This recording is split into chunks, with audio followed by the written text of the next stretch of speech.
Assalomu alaykum. Hammani yangi yillar bilan tabriklaymiz. Mana ko'pchilik savol beribdi, ish galishgani nishab oldingiz deb. Men bugungi videomda ish galishgan nishabonimni o'rgatib beracakman. Ko'rib kuzatib boringlar. Hozirgi videomda galishgani o'rgataman. Bu 3 chizgiga bosasizlar.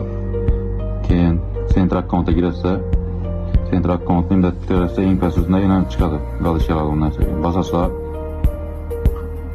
Keyin bunda tariflari bor. Galishgan birinchi oydagi 49 sent. Bizdan pula taxminan 50-60 million pul bo'ladi. Yani har qaysi etapda 13 dollarda qo'ydi. Yana tariflar oshilaveradi har xil imkoniyatlar. Keyin buni ochish uchun viza karta kerak bo'ladi. Любой bir bankning viza kartasi kerak bo'ladi. Viza kartadan pulni kirib qoladi yana. Hozir viza karta so'raydi. Viza karta so'raydi. Shuning vaqtda bosib qo'yasiz, viza kartalaringizni ulab, pulni kirib qoladi.